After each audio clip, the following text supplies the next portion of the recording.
All right, I believe we are live. What's up, Barrels for Hope? Welcome to, I know it's December, but this is the November live stream.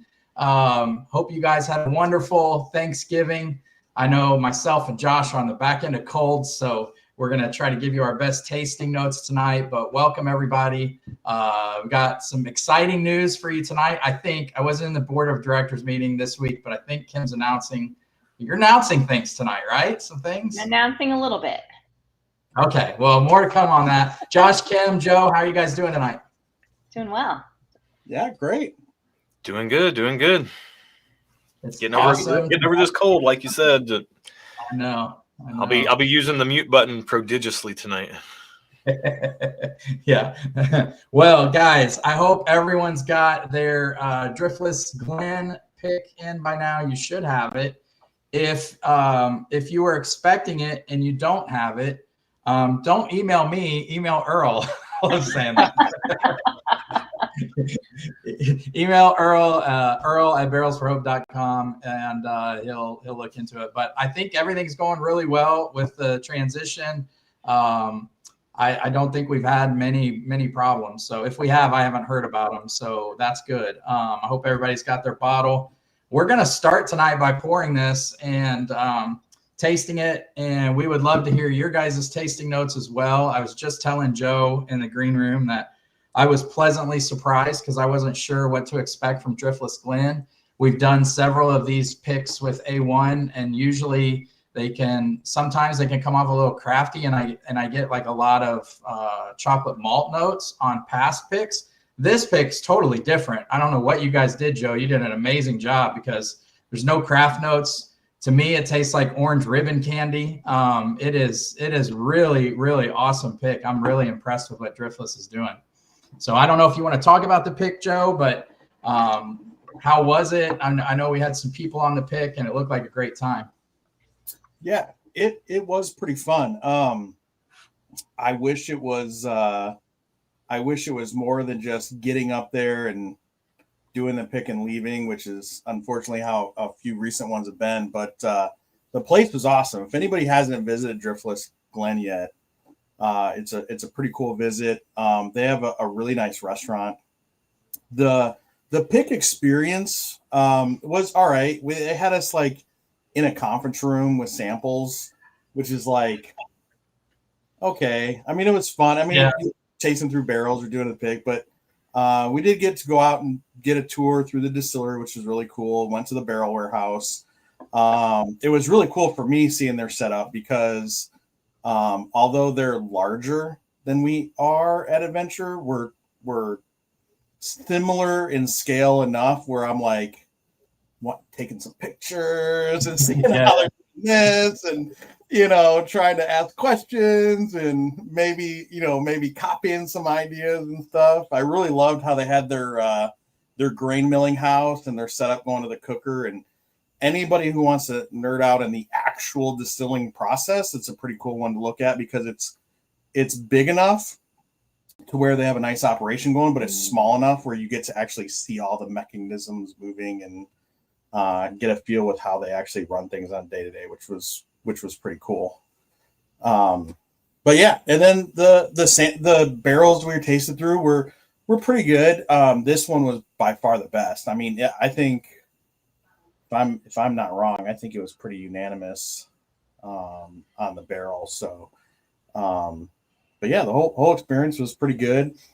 And I've had a few. I don't have a ton of previous Driftless Glen experience, but I've had a few that I've been kind of like you, kind of iffy on. And this one is pretty good. I think we picked a good barrel. I think you picked a great barrel. Yeah, it's really interesting. We're always thankful to be able to pick any barrels, but this one was a little weird because I remember I was talking to the rep via text, and I was telling him we want a finished barrel. Like we want some kind of finished barrel. Let him taste a bunch of finished barrels. He never said anything different. And then you guys were on the pick, and then they're like, yeah, they only sat us down in a conference room, and we only got to try bourbon. And I was like, it's not at all what we had said we wanted. But, you know, I think it turned out great. I love it. Yeah, it seemed like so you just never know what. Yeah, and I don't know. I mean, you don't know what all they had going on in that week and with the schedule, and what people were there or not. But it was a little bit of it wasn't chaos, but there was like a little bit of unorganized disarray with how the pick went. As far as some other ones, like I don't think you ever want like a super polished, very corporate pick, but it was kind of fumbling through it almost. So it was cool. I'm glad for the members that are there be able to check out the warehouse and actually sit down and taste through the barrels and stuff. But it was good, but it was kind of underwhelming. That's good. Well, underwhelming. That's part of the barrel picking game, though. We've done enough of these. You never know. You guys know how it is. You never know what you're walking into. You never know what you're going to get. You just hope that you communicate up front, like, hey, we're charity. We're here to pick a really great barrel. Please hook us up with something good. We're not here to pick like a crowd pleasing, like store pick that's just going to, get sold to the masses. Like, we're enthusiasts. We want something good. And I feel like that's exactly what we got. We're in something that enthusiasts can really appreciate. Yeah. Oh, sorry, Joe, go ahead. I was going to say, I do feel like they pulled out some pretty good barrels for us. If anybody's watching, they're not overly familiar. It's not like you get to, unless you're at Starlight, walk around the warehouse and taste whatever you want. Typically, distilleries will, taste through and select. They might have 200 barrels, right? And they're going to pull 10 or 12 of them for their single barrel program.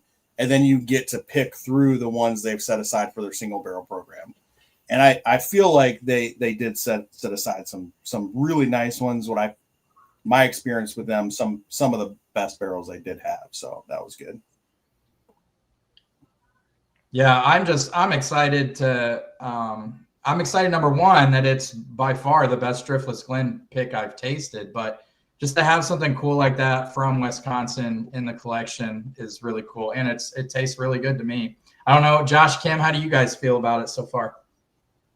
I like it. I do get a little bit of craftiness on the palate, like a little bit of barnyard corn husk, but it is not in any way off-putting. Like, I think it's really good. Yeah. Is the mash bill in this 60-20-20? Is that correct? Am I remembering that right? That sounds right. I know it was high malted barley. I think it's 60-20-20. And I think the thing that Kim's getting, I read as the malt coming through. I do too. Yeah. And I like Scotch. I have met whiskeys I don't like, but I've never met a category whiskey I don't like. So as long as it's done well, I'm probably going to like it. And I think this is done really well. 6 years old, aging in Wisconsin, it's more cold than it is hot. Like, you don't get that Texas heat, that Southeastern heat, even into Kentucky, you're not getting that hot. So for the fact that this at 120 proof, to me, I'm not getting any sharp edges, no ethanol. It's all flavor at that proof point, which I love. And then the flavors that are here, to me, Lance said it perfectly, like that kind of like candied orange, ribbon candy type. I can see that ribbon candy in my mind when you say it. I know. and then like underneath that is the maltiness that's just adding this. It's almost, I don't know if it's like, I would call it texture or something, but it's just, I don't know, it makes it almost feel kind of like it has this little bit of creaminess and that little hint of malt in there. And I really enjoy that. Yeah. Now that you guys are talking about it, I get some similar notes off that on some of the Chattanooga stuff that I like. And I know Josh, me and you were just talking about them. They're super high malt. Some of their stuff is all malted. Doesn't matter what grain it is. And I kind of like that. I get a little bit of that, not quite the same flavor, but that same texture and kind of supporting creaminess note on the New Riff malted stuff, like the 100% malted rye and things like that. The empty glass just smells like a dreamsicle. When you guys finish the glass, smell it. It smells like a dream. You're stuck on that orange note. I'm really stuck on it. It's all I get. It's all I get. It's the first thing I got when I poured it. And I was like, this is so pleasant. Like, that's a note to me. An orange note in whiskey to me is almost never off-putting. Like, cherry can go medicinal, or it can go, it can go kind of dry, or it can go tart. Cherry can go a lot of different directions. Orange is never bad. I mean, I love Wild Turkey. They kind of have like a candied citrusy orange type of note in the background in there. This is just taking that kind of note and bringing it more toward the forefront. And I love that.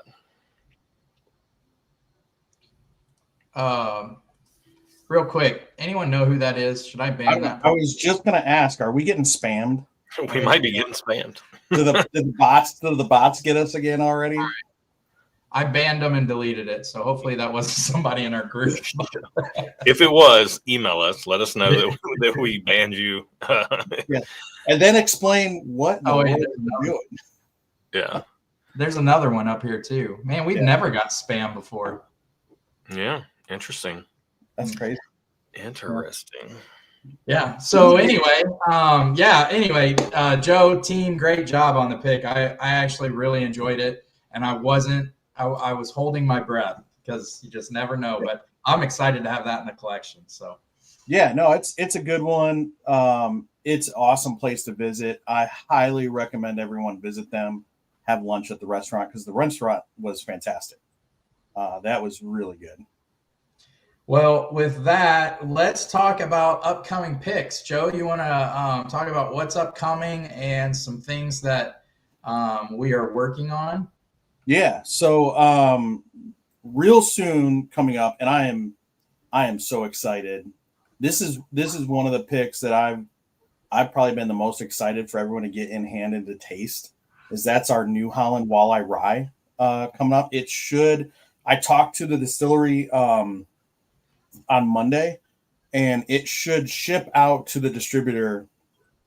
Like, if it didn't go today, tomorrow, maybe, or Friday, it'll be shipping out to the distributor, depending on lead times to get to the store, but within the next week or so, should be at A1. And I mean, Kim, you can talk about it too, but my goodness, when we were there, first of all, there are so many, these barrels are so good. I called Josh while we were on the pick to get one of the other barrels secured for one of our own releases for our channels. That's how good these barrels were. I didn't want to let them go, but I mean, Kim, what did you think about it? Yeah, I agree. They were all so good. And the one we picked is so amazing. And I love all of the peach notes that we got on most of the barrels that we tasted. But beside how amazing the whiskey is, it was such a super cool experience. Getting to tour the distillery, but also the brewery was really, really fun. Yeah, I mean, that's another good one to see. And their process is so unique too. I was just talking to Lance backstage on this as well. They started as the brewery, added the distillery, and they still operate as a brewery for the distillery. So a lot of distilleries will, get their grains, use your standard grains, your standard distiller's yeast that you get from Firm Solutions or wherever, cook, ferment on grain, do a stripping run on grain. Almost everybody does it that way. They operate like a brewery first. So they'll get different grains. They'll get different malts in. They run their mash just like they're brewing their beer, and then sparge all the grains, and they send just the sugar fermented beer, the wort, over to the distillery for distilling. So they don't distill on grain.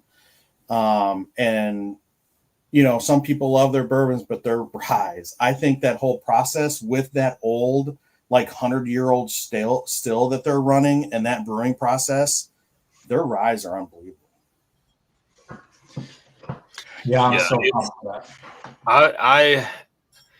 It's one of the more surprising distilleries I've ever visited in the sense of both how they do things. It's not a fancy place. They're not trying to put on a show or anything. They're just trying to make really good things that people like to drink.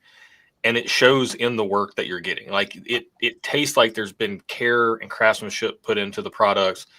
And to Joe's point, and to back Kim up on these ryes, like they are crazy. These malted ryes are not so good.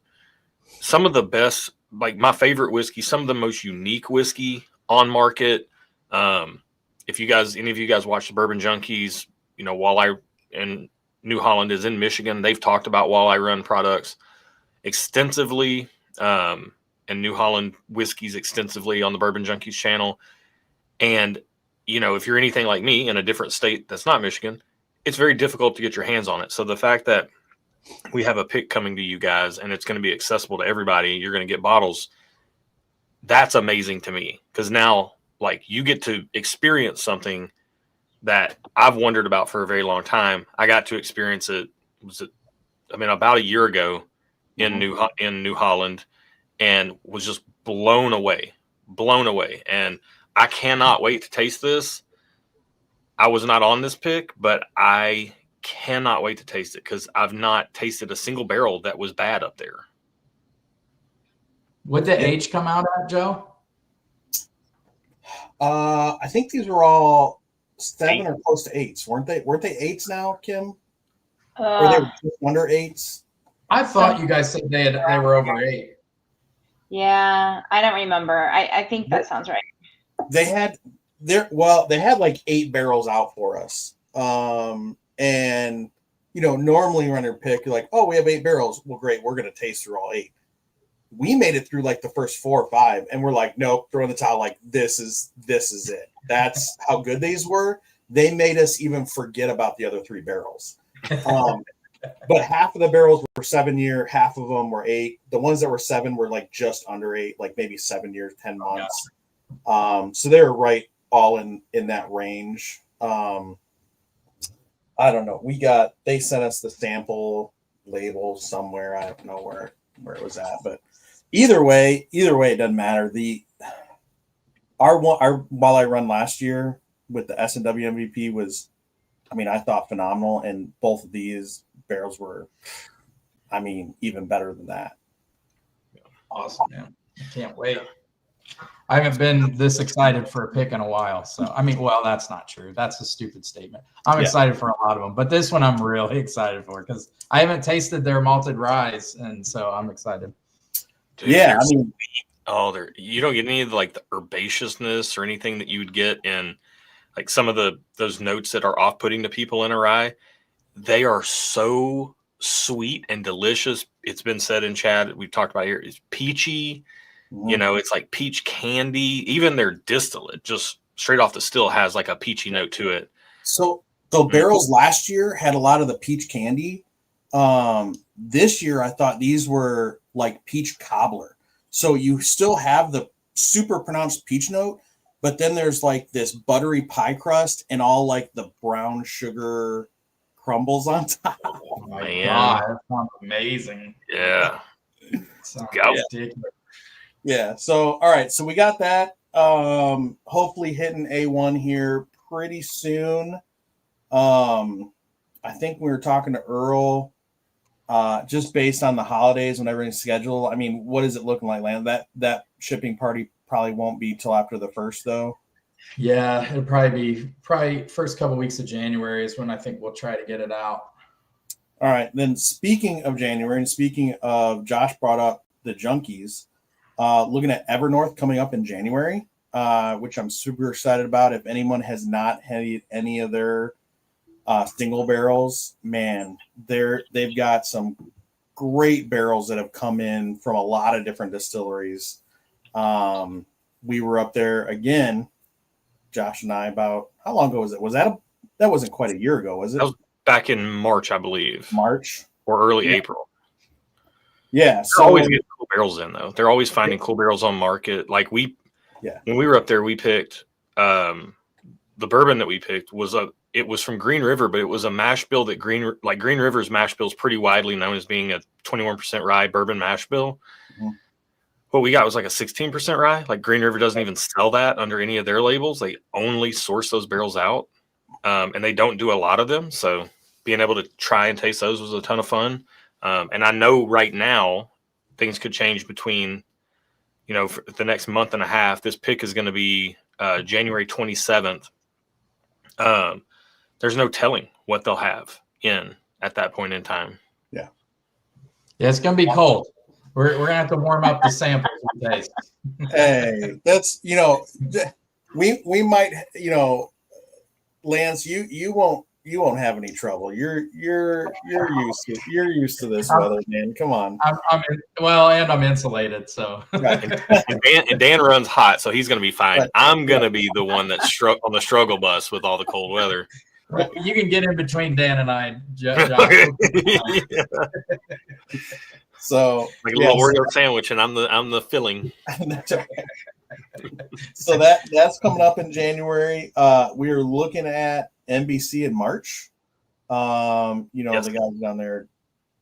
Oh, I've already started talking to NBC about some ideas for that. So all right, cool. All right, so that coming up, and then we have a couple that we're pretty sure we're going to be able to secure. We're still working on them. There's no guarantees, but we want to let you guys know the type of picks that we're trying to line up for this year.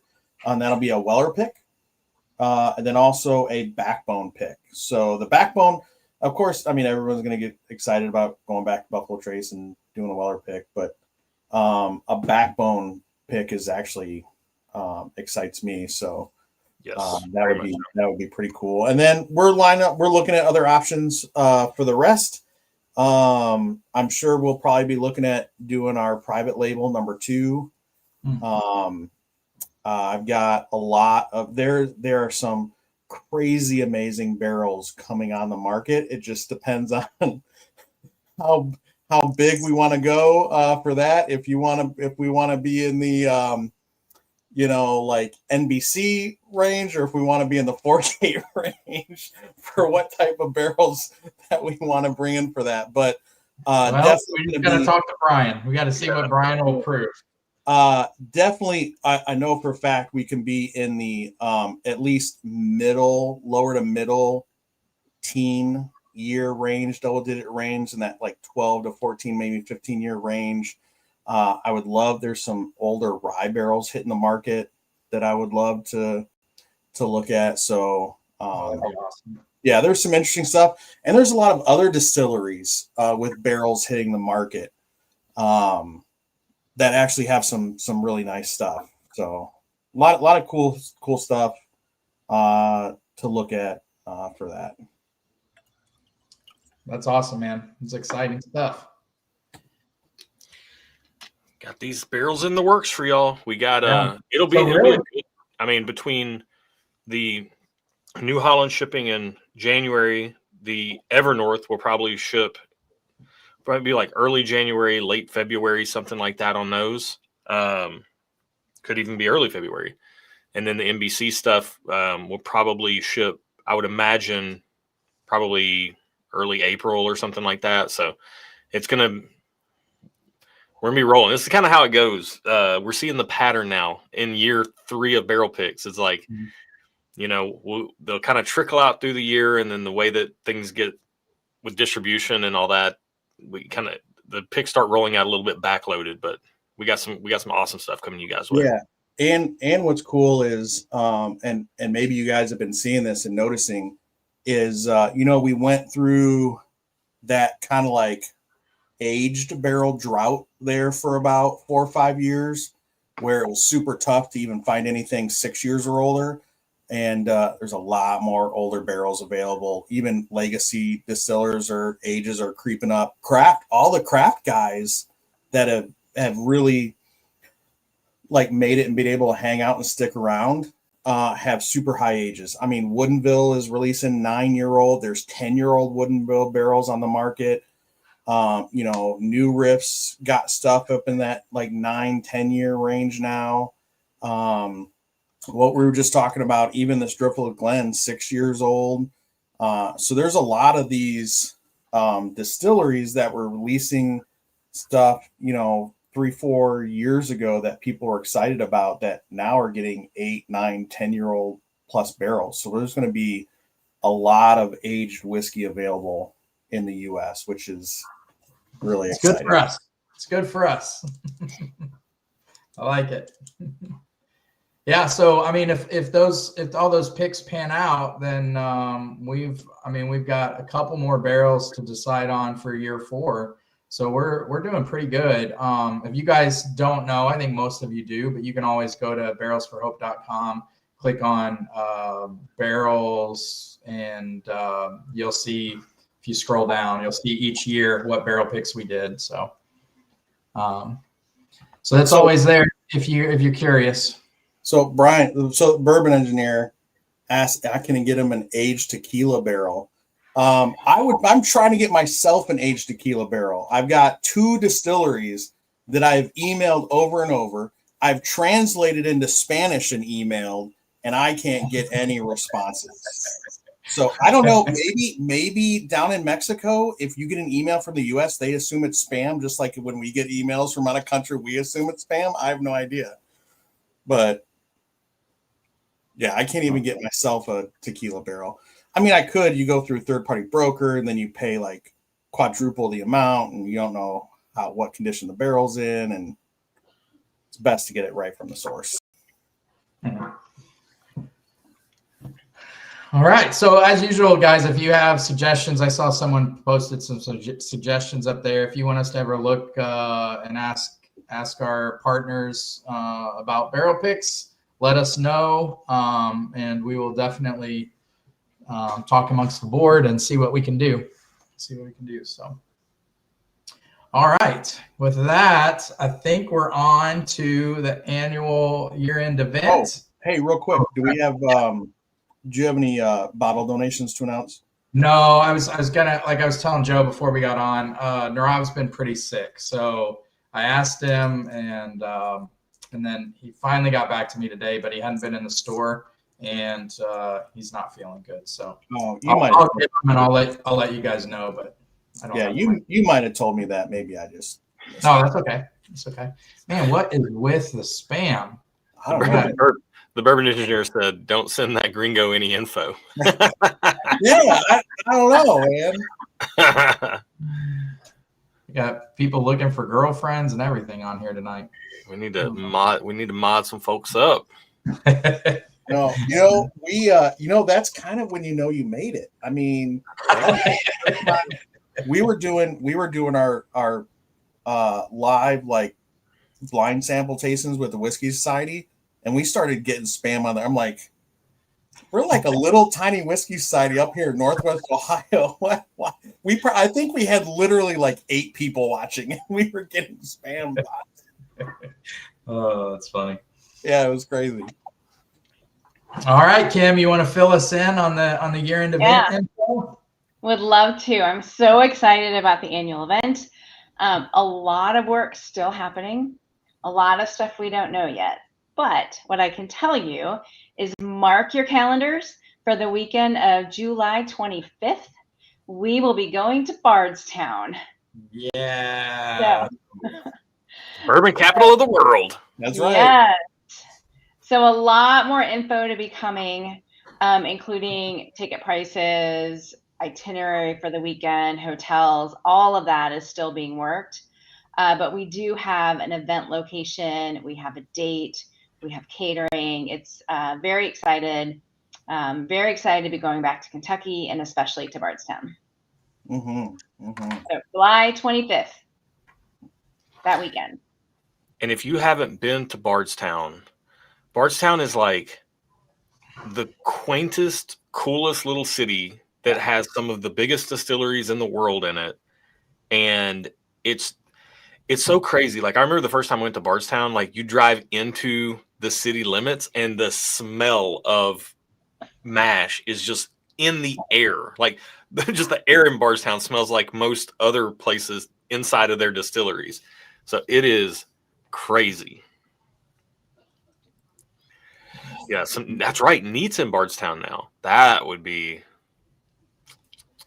Yeah, I'm super excited. There's a lot of possibilities for little things for us to do too, and it's absolutely amazing. I mean, you've got the Talbot Tavern, you got the Oscar Getz Museum, you have all the distilleries, you've got Mammy's, you've got Scout and Scholar, You The got butterscotch pie is ridiculous. Oh, dude, it's crazy. You got Liam Ash Cocktail Liam Bar. Ash. yeah, It's one of the best cocktail bars I've ever been to. yeah. Now you've got what is it? The Volstead. Not great cocktails, but it's a cool little speakeasy. Cool place. You got the Kentucky Dinner Train. I mean, it's Got Willet. Yeah, Will. Oh, Yeah. Will.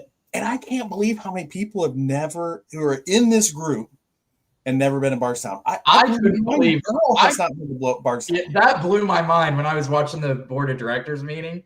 I never knew Earl had not been to Bardstown. That's crazy to me. Now everybody knows. I was not going to let that go. I was going to make sure. Yeah, he needs to get his priorities straight. That's insane. I'll be totally honest with you. I mean, we live 2.5 hours away from Bardstown, and we lose an hour going up there. I will find any excuse to go up there. I was there this morning. Yeah. I was there this morning. Yeah. Yeah, I am definitely gonna take a couple extra days off. I think I'll be down there a couple days earlier than the event. So there'll be too much to do with too many people. It'll be a blast. There's too much to do. We're gonna have to have a couple different options or itineraries, because then you got the old jailhouse. You have the old like, if anybody likes like spooky tours or graveyards, there's a graveyard behind there with like Civil War, or not even Civil War, Revolutionary War graves, and the dude who invented the steamboat engine is buried there. You got the Jesse James bullet holes in the walls in Talbot Tavern. I mean, there's so much stuff. Yeah, it's gonna be super cool. Matt asked, do we know how many for the pick team for Evernorth? Josh, do you want to tell? 6. Their motto is bring fewer people, we'll taste many more barrels that way. So it's a really great pick experience up there. And whoever comes on the pick, you're going to be helping bottle the pick for the group. Like, we will select the barrel, they'll dump the barrel, run it down the bottling line. You get to be part of the entire process. It'll be a really, really good time. It's a ton of fun. Dan and Sean are great. And by Dan and Sean, I mean Dan's great. No, Dan and Sean are both great. It's a ton of fun. Brandon's great. If you watch the channel, you've seen Brandon on there. He's great too.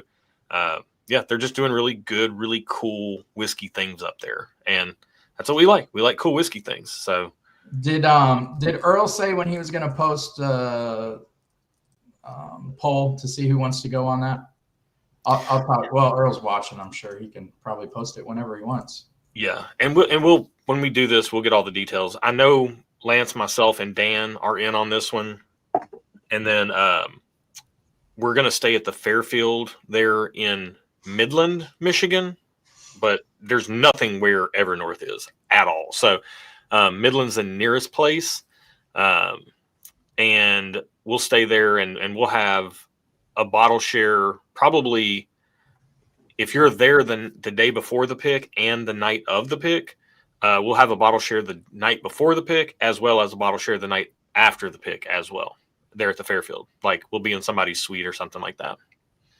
Yeah, Earl, I'd say you can post the poll whenever you want. Yep. And then we'll figure out if we're bringing 2 or 3 on the pick with us. But I would say you could post it, let people opt in if they want to go. Yeah, it'll be January 27th from 11 a.m. to the pick's scheduled from 11 to 2, but we're going to bottle it after that. So it's really going to be like, it'll be like an 11 to 4 type of thing. Cut out, go grab some dinner in Midland. It's a good time. Yeah, I'm excited. That'll be fun. All right. I think that's all the news we had for you guys. The big news was the event in Bardstown, which I'm so excited about. Super excited. Yeah, man. So Kim, is it going to be 100 tickets again? Is that what we're doing? I don't think we'll limit it. Okay. Awesome. Oh, The event center has the space, so we can just let it ride. And wherever we're at, we'll figure out. Well, there may be some like special experiences here and there that those might be more limited just based on the space that places have available. So when tickets do go up, you want to get in early and get your spot secured, because then if we announce, like, just like the first year when we did Louisville and we had like the Pursuit United thing, and that was like 15 people, like things like that are going to pop up. So you want to be in there invested so that you can latch onto some of these kind of one-off experiences depending on what the itinerary comes together like. Oh, I'm totally so I can't even count. I'm thinking about applying for like dual Bardstown citizenship. I'm down there. And I love it. So I'm definitely going to get like a tour guide hat, and we're going to get a bus, and I'll everyone around. I'll go down early. We'll do like a Thursday full tour day or something. That'd be fun, With, man. like, but when you look at the left of your van, you'll kind of. Hey, Mike Ackley. Do you think there's any double-decker buses in the U.S. I could? That would be so fun. I know New York has some. Mike Ackley had a question up above a little bit ago. He said, are any members interested in local meetups during the winter, maybe regionally? Would be happy to put together one in the Northeast area. Also ask how many full memberships are open. We've got, I think, about a dozen full memberships open, maybe a little bit more than that. So again, the best marketing that we can get is you guys letting other people know about Barrels for Hope and our mission here, what we're doing. So if you know anybody that likes whiskey and they like whiskey just showing up at their door, really great picks showing up at their door, and they like charity, let them know. Your word, like, we spread the word within our groups, but like, we're talking to a lot of the same people. You guys reaching out and talking to other people can be a huge help for the organization. And then as far as regional meetups, yeah, maybe there's, I kind of wonder, maybe like in Discord, maybe we could do like a little regional, like a northeast, southeast. Yeah. We could do something like that, like more regional areas, and people could chat in there. And, if anybody wants to spearhead things like that, I would love to see more activity within the group. Also, I want to mention, speaking of Discord, if you're on Discord, there's a thing called the Speakeasy, and it's right at the top above all the other Barrels for Hope stuff. It's a video like hangout place. So, if you're just Friday, Saturday night, you just want to shoot the breeze, you can drop into the Speakeasy just on your cell phone, and see another member in there, drop in, share some pours together. That's a great way to get to know people, build some camaraderie, and just chit chat, shoot the breeze. Yeah, I would say I think it's definitely really run it. So he must have heard of my tours we did. We did one with the Whiskey Society. We did 27 distilleries over 6 days. It was pretty wild. But for the meetups, I think it's something maybe going forward we could talk about as a board, maybe each board member once throughout the year trying to set one up in their region. But with us being a volunteer board, I think didn't we do a push for people to have like their state or wherever next to their name? Didn't we do a push to have like the state you're in name? About it. Anyways, for you guys to put up on there, and if you want to do a post and host a get together in the area to just do that. I mean, we're a community. It doesn't have to be a board member put that together. It would be super awesome if, like, grassroots, you guys said, hey, I'm in this area. Any members want to meet up over the weekend? I've got these cool places we can go to visit. I can recommend some Airbnbs or hotels or whatever. And that would be super cool. I mean, it's something that we can talk about as a board doing a little more formalized, but man, there's nothing preventing you guys from getting on there and setting that up yourselves. And if you've got buddies who are into bourbon, it's a good time to invite them over. I know in the last week we had 2 referrals for people to join. So that's the best way to get people to join. So yeah, it's a great yeah. If anybody's traveling through Ohio, they want to meet up at Adventure Spirits, then just message me. Let me know. I love showing off the distillery. We've got our first brandy fermenting right now, so that's super exciting. Yeah, I need to start. I need to start doing a quarterly thing at my house for the Illinois people. I think might have to start doing that. That sounds fun. I'm sure my wife would love it.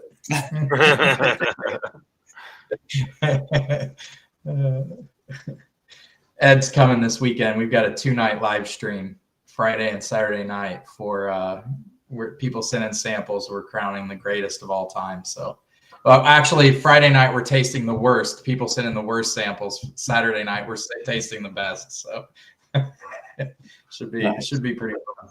Nice. So Renee's in the house Friday night. Well, hey, everyone. I mean, Josh just dropped that bourbon bunker video. I'm sure everybody wants to go visit Josh at his house now. Somebody come help me drink this stuff. I gotta get out of here, y'all. I'm running out of space. Well, that's the other. Yeah, that'd be a great thing. Like all your floor whiskey, like just take a bottle as you leave, or 5. Yeah. The what is it, like the party gifts or whatever people show? It's like floor whiskey. Yeah. Take as much as you want. It's so absurd. It's crazy. It's crazy. Even some down in that corner, like. Yeah. And when we're long and gone, our kids will be going through all our stuff, being like, "God, what's all this crap? Just throw it all away." There'll be some just incredible whiskeys just thrown away, poured down the drains. Probably so. Yeah, that's why. So we all got to write it into our wills. That during like the funeral is going to be a bourbon party. Just invite everybody in the whole entire state, and you got like 400 bottles lined up. I'll get all the whiskey out of the garage. Put it out. Tell everybody to take a bottle when they leave. There you go. Great idea. I like that idea. That would be you would be the most popular dead person in your. It's like, hey, this is a celebration. All right, this got grim real quick. I liked it. Yeah. All right. Well, you guys have anything else tonight? Nope. Anybody else watching in chat? You got any questions for us or anything else to add? Did anybody post on how they're liking the Driftless Glen? I didn't see any. Us. Hopefully, it's not just us liking it. Got a few early on. I think Earl was talking about how he gets the malt on it. He really liked it. Mm-hmm. One thing that baffles me is sometimes people get bottles in and then don't open them right away. I don't know what that's like. Yeah, I don't know who's doing that. I've never done that. I can't if I don't open it. I don't think I have a oh. People always come over to my house and they're like, "I thought your bunker would be bigger." I was like, "I can't keep anything closed. I open everything." Yeah. Right. Josh, I only have one of our picks that is not open. Is it a backup? No. Can I guess which one? Yeah. Wait, was it a backup, but you finished the first one already? Nope. Huh. I can't. No, I don't know why you would do that. Why would you deprive yourself of that? That's going to be terrible. Oh, there you go. Yeah. Well, if you didn't get a backup, see, I got a backup so I could open the first one. But if I had not got a backup, I would. Well, I might have tasted that bottling though, right? Oh yeah, and I might have kept one or two at the distillery before we got. Before it got paid and shipped out. Matt Burns still hasn't opened the private label. Oh dang! I don't know how you guys do that. I see that all the time. Like, yeah, I'm like 6 behind. That's the only one. I think that's the only one. I've just got a barrel with all our picks on it. It's getting full. All right. So what do you guys do? Like, when's the last time you did inventory? I feel like I need to organize and do inventory in here. I've got my shelves are 3, sometimes 4 deep, and I don't know that I could tell you even what's in behind some of these. Yeah, that's terrible. This year, especially since we started Barrels for Hope, I just don't buy much anymore because, we all have our own picks and stuff. It's pretty much all private picks, single barrel picks. Is all I'll buy an occasional thing, but not very much anymore. I Those are my favorite things. Well, I haven't really either. I guess I just bought way too much prior to that. Yep. I've even lunch to the whiskey lounge. Maybe I guess I got to take some more. The distilleries have finally stopped sending me stuff. I think they realize I'm not going to review all their stuff anymore. Oh. So I'm finally not getting all that, but it was a problem for a while. I always tell people they're like, oh, it would be so cool if I had a channel and distillery sent me free stuff. It's not. It's not. It's not.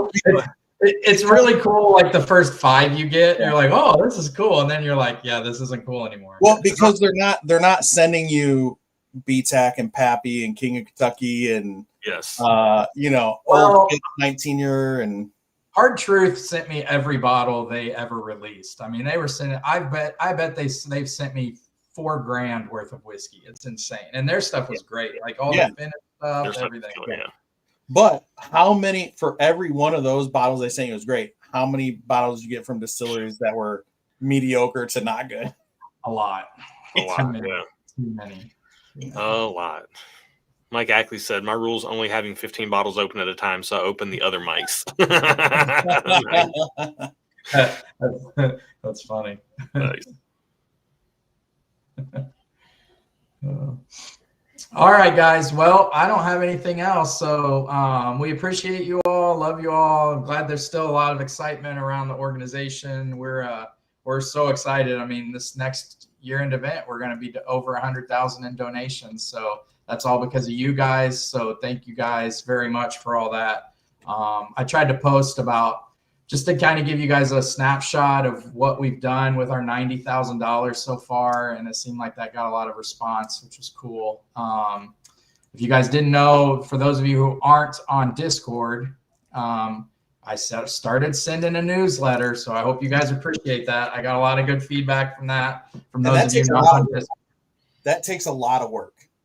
Yeah, it's just a pain, but that's okay. I love you guys. I'm happy to do it. So, by the way, if you can spread the word about Barrels for Hope and we get some more people in here, we may very well crack 150,000 if we can get these membership spots filled up after the swap. Because the whole point of doing the swap was to create the space for us to have less processing fees from Patreon. But if we're down on membership from that, it almost ends up being a wash. So we need to fill these membership spots back up so we can donate even more money to charity. Yep. And I think we're on a good pace to do that. So thank you guys all for everything you do. We really appreciate it.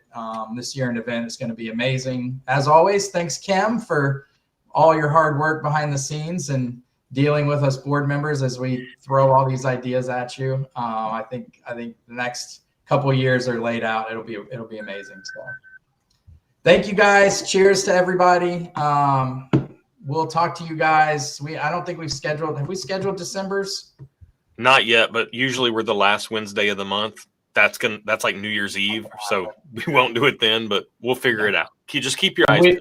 Yeah, we'll talk to you in Discord. You'll get a newsletter. But if we don't talk to you on live stream, Merry Christmas. Happy holidays. Christmas. Love you guys. Love you guys. Later. Love you. Cheers. Bye.